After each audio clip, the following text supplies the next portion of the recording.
De mi parte es todo.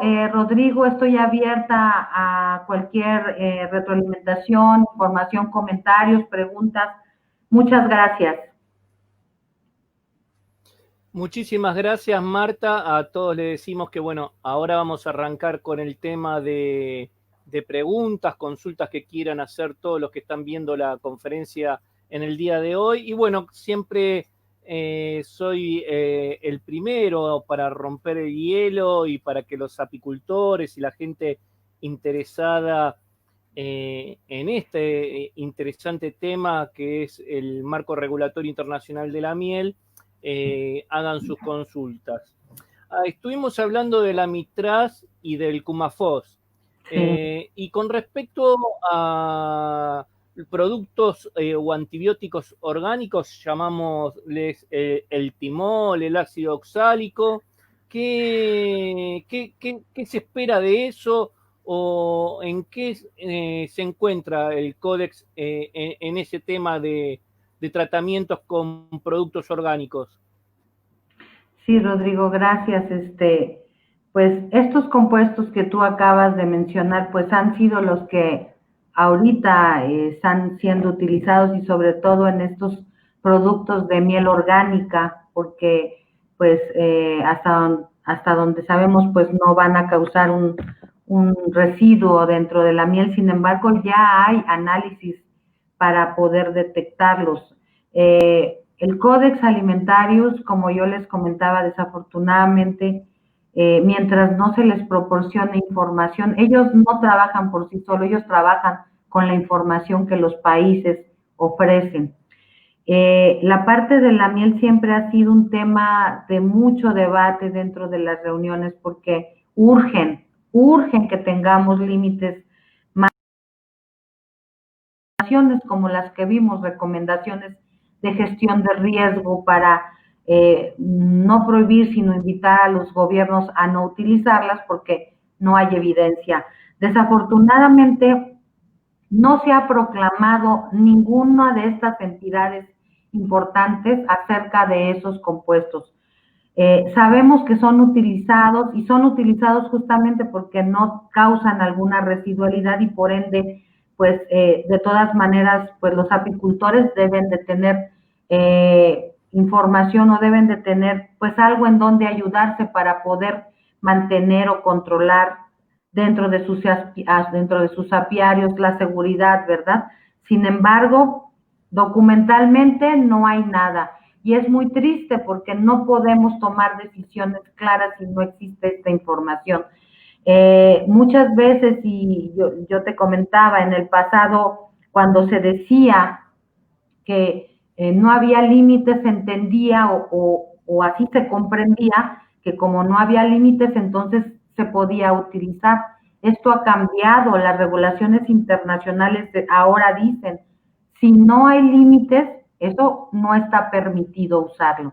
Entonces, mientras no haya una definición clara sobre esto en estas grandes organizaciones mundiales en donde participan, pues la verdad, institutos pues con mucha relevancia académica, etcétera, pues no va a haber evidencia como tal en regulación para poder recargarnos en ella. Lo que queda es tratar de buscar siempre alternativas orgánicas como estas que tú acabas de mencionar. Sin embargo, pues no se ha trabajado.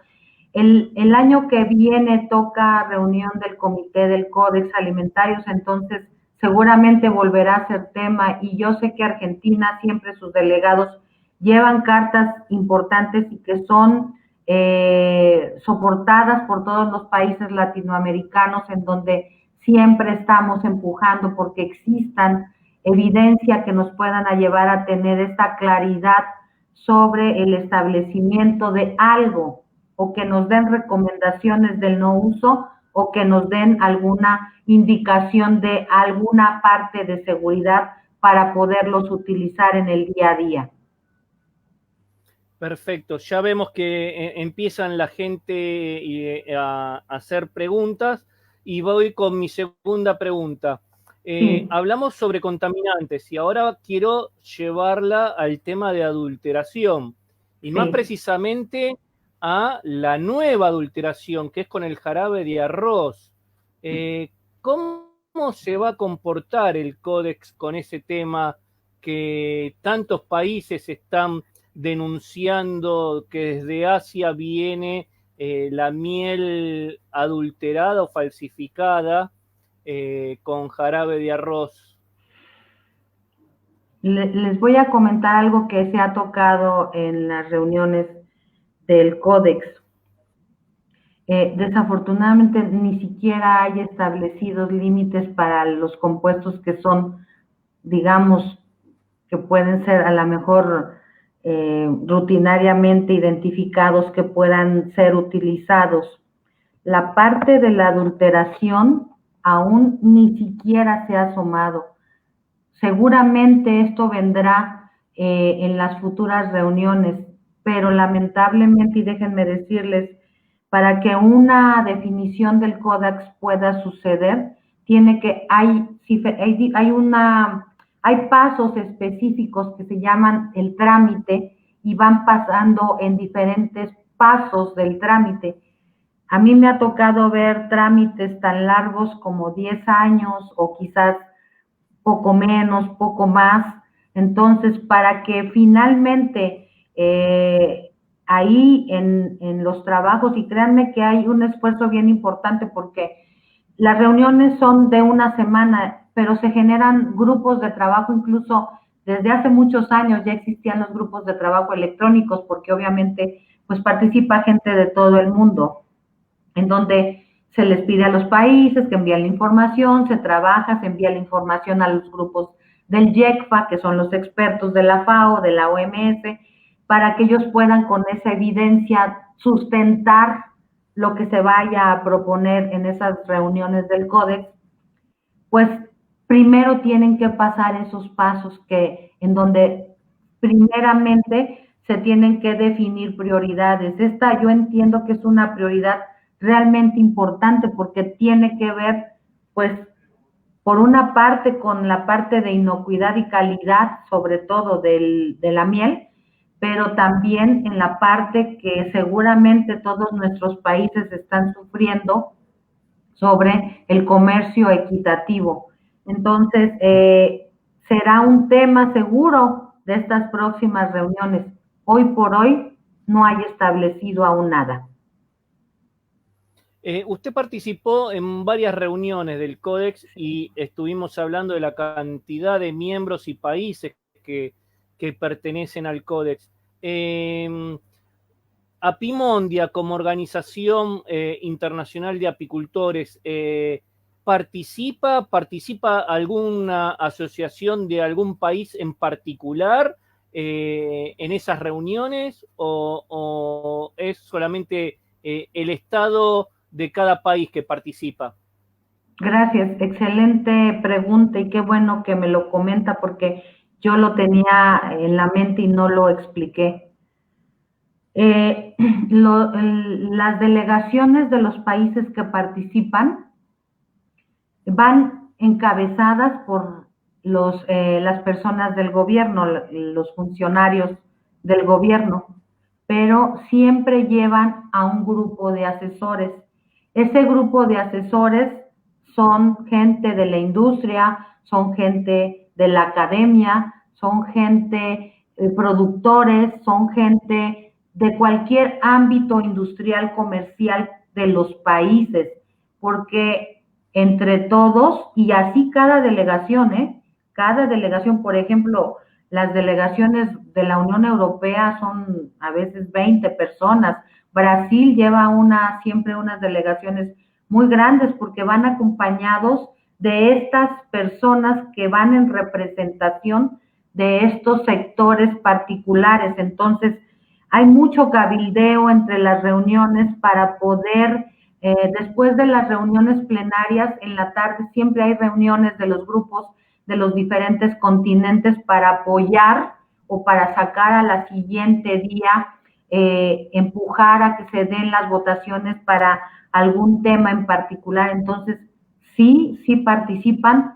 Incluso el gobierno abre la invitación a todos los entes de la producción para que participen en ello, laboratorios, academia, etcétera. Entonces, sí, seguramente como tal, productores sí participan. A mí me ha tocado, como les decía, Argentina, a mí me ha tocado ver gente que va acompañándolos, Brasil no se diga, y así estos países han empujado mucho y todos los demás países en sus momentos en las reuniones que se han sostenido en la 21, 22, 23 del Codex Alimentarius, el gobierno, los gobiernos, pues apoyamos porque sabemos de la deficiencia que hay en nuestros países desafortunadamente, entonces pues apoyamos a que exista esa información disponible y todos los temas se tocan porque todos los países tienen en un momento dado, piden la palabra y emiten la información que cada quien sobre el tema que se esté trabajando. Entonces, realmente estos temas han sido de discusión y siempre están presentes en las reuniones del Codex Alimentarius. Y por último, y paso al público, todos los miembros y todos los países que pertenecen al Códex, cuando hay una nueva resolución o alguna modificación, la tienen que aceptar, no pueden objetar, ¿cierto? Gracias también por preguntar esto. El Códex no es por mayoría de votos, es por consenso. Debe de haber consenso para poder aprobar algún trámite de alguno de los trabajos que se estén realizando. Si no hay consenso, se sigue trabajando sobre el tema, pero no puede haber votación de mayoría de votos. Siempre se toman las decisiones por consenso y si no, se busca la manera de que todos los países tengan la parte que a ellos les va a satisfacer a la información que ellos tienen. Y otra cosa importante, las regulaciones del Códex no son obligatorias, son vinculantes. Esto quiere decir que los países las pueden o no las pueden adoptar.